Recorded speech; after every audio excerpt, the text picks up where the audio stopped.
Good evening, friends. Dr. Harp Seal here. Tonight we take it to Taiji, Japan, and shine more light on their horrific dolphin drive hunt.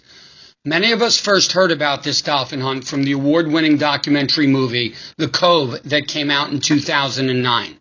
The Cove put this barbaric hunt on center stage for the world to see. Unfortunately, this has been going on for decades.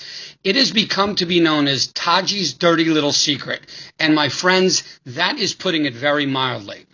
Let's see how the fishermen lure the pods of dolphins into the cove. Once a pod is located, the fishermen form a V-shape surrounding the dolphins with their boats. The dolphin hunters then lower steel poles, one on each side of each boat. Then they start hammering on top of the poles. This creates sounds that terrify and disorient the dolphins, causing them to swim into the open part of the V-shape and in the direction of the driving boats, forcing the pod into the cove where the shallow waters are. Once the dolphins are in the cove, the hunters simply lay the nets down from one side of the cove to the other, and the pods are trapped. At this point, the marine mammal trainers will join the actual hunters in the shallow waters, selecting the prettiest dolphins to take into captivity. The ones that are not selected get brutally slaughtered for their meat. No compassion is shown by the hunters for baby dolphins, pregnant females, or grandparents. All are killed. Normally, the hunters wait until the very early next morning to inflict such horrors on these defenseless mammals. The hunters deliberately wait until the next morning to commit their slaughter. They do this for two reasons. Firstly, they've been out all day and want to get home. Secondly, by the time regular civilians of Taiji walk by, the bloodied waters have turned blue again. The dolphins are killed by spear thrusts as well as sharp fisherman hooks. In other words, repeatedly stabbed to death.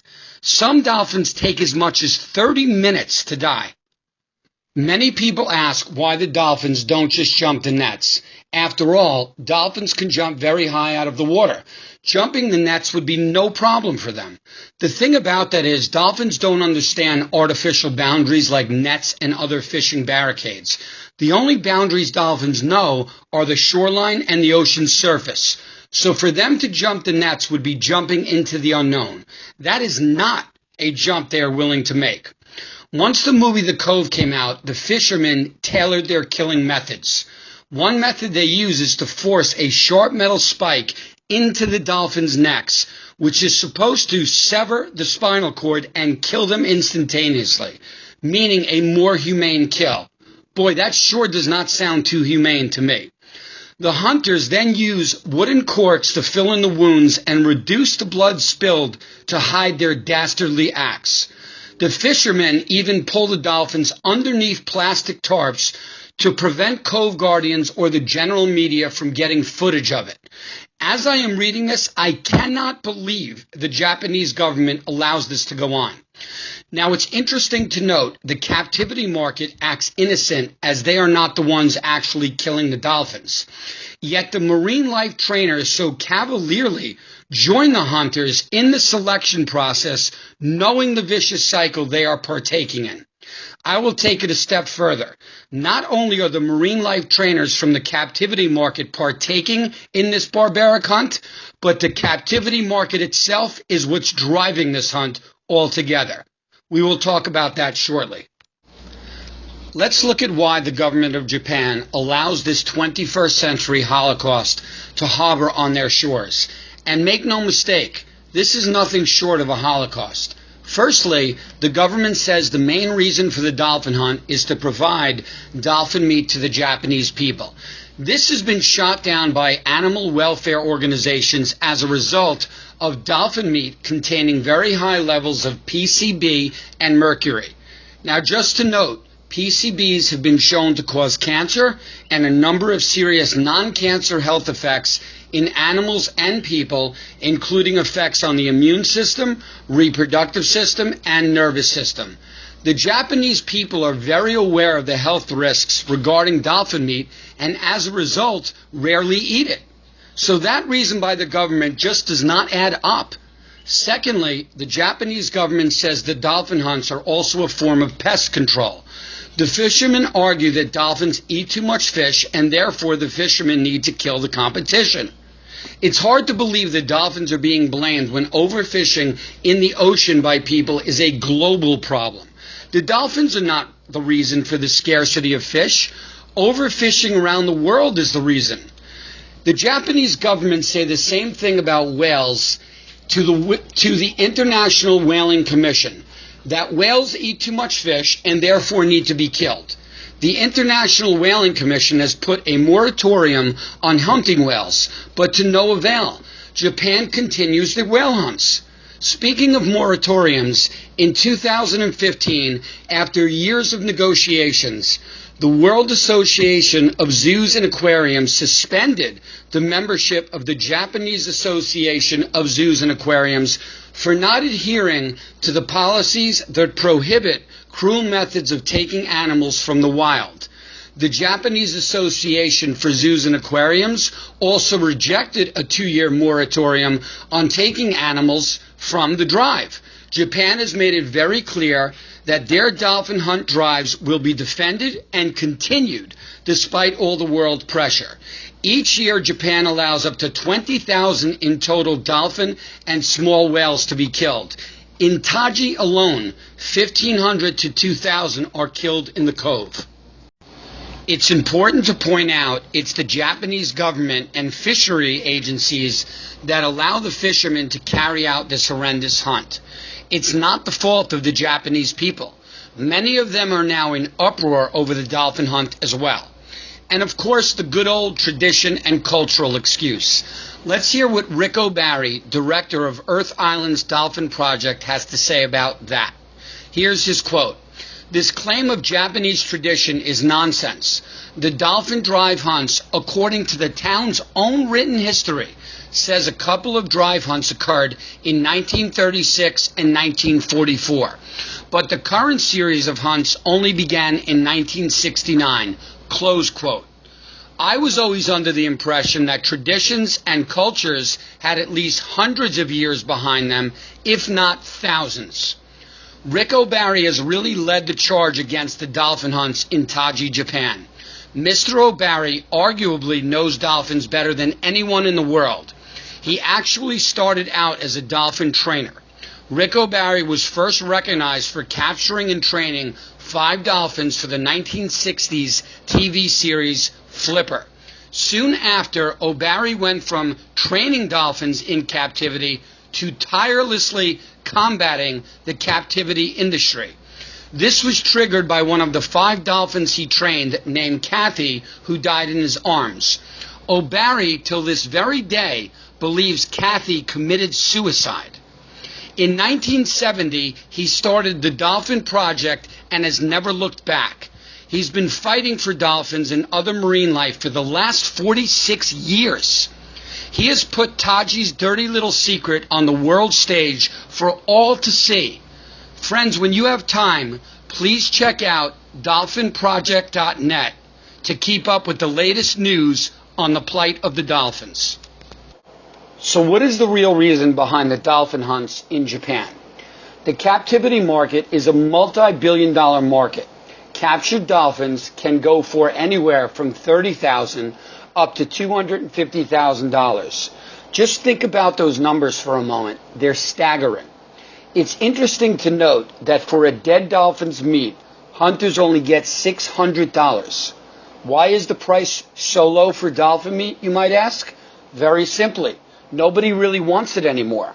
Money is what's driving the captivity market. Plain old money.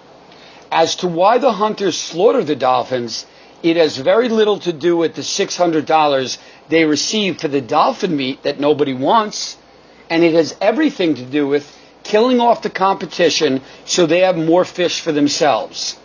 Resorts around the world offering swim with dolphin activities purchase them, aquariums purchase them, parks and entertainment companies that have dolphin up-close tours purchase them, and so on and so on and so on.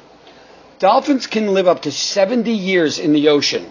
In captivity, they die within 20 years or less. Also to note, dolphins swim up to 100 miles in a day or more in the ocean. confining them to the waters of theme parks is literally a prison for them. We also want to give a big shout out to Captain Paul Watson. Captain Watson founded Sea Shepherd Conservation Society in 1977. They are known as the Cove Guardians. Sea Shepherd is literally on the front lines trying to get in between the hunters and the dolphins, or trying to lure the dolphins in the opposite direction of the cove. Some have said Sea Shepherd's tactics are sometimes too aggressive. I beg to differ. We should ask the dolphins being bludgeoned to death how they feel about Sea Shepherd's efforts. I would imagine we would hear rave reviews from the dolphins. Captain Watson and Sea Shepherd have made a huge difference in regards to dolphin and whale hunts. Here is a direct quote from him. "I have been honored to serve the whales, dolphins, seals, and all other creatures on this earth. Their beauty, intelligence, strength, and spirit have inspired me. These beings have spoken to me, touched me, and I have been rewarded by friendship with many members of different species." Close quote. Please check out their website, seashepherd.org. We also would like to salute Australia for dolphins. They have been making a substantial difference with the dolphin drive hunts in Japan as well, and other parts of the world too. One of Australia for Dolphins' key strategies is using the law and the court system to stop illegal hunts. Additionally, they will hold organizations that support dolphin hunts accountable through legal actions. There are many animal activists around the world all over this topic. Each and every one of them make a difference. But the three organizations I just mentioned have really put the spotlight on Taiji, Japan, for hosting one of the most barbaric and evil hunts on Earth. Let's flip the script and pretend human beings were getting slaughtered instead of dolphins. Let's see how the world would tolerate this. Basically, hunters walk into random homes, stab to death a couple of the members of the family in front of the other members, who have to watch them bleed to death for about 30 minutes. Then the other members of the family are taken and sent to different countries to become slaves and entertain large crowds for amusement. Sometimes the hunters will let a family member or two go because they have no use for them. They don't like their appearance and feel they would not do well in theme parks. So the three choices are: 1, you get repeatedly stabbed to death. 2, you have just witnessed your family getting murdered and you are shipped off to another country to be a slave until you die. 3, you are set free having witnessed your family being bludgeoned to death, the other members taken as slaves whom you will never see again, and you are free to go back to your life and act like none of this happened. As I just read those three options for dolphins, I realize exactly what is going on here. This is a 21st century Holocaust on dolphins. No question about that. It's every bit as evil. This is also slavery in the 21st century. It's every bit as evil as it was in the 1800s. I guess I am in the dark because I never got the email from God or Mother Nature saying people can decide which animals live, which animals die, and by what numbers. But I can say this. I can certainly understand why Mother Nature hits us with earthquakes, hurricanes, tsunamis, tornadoes, avalanches, typhoons, and so on and so on and so on. To our dolphin and whale friends, we want you to know, none of your lives will go in vain. None of your pain will go unnoticed. Amen. Dr. Harp Seal for Sammy and family.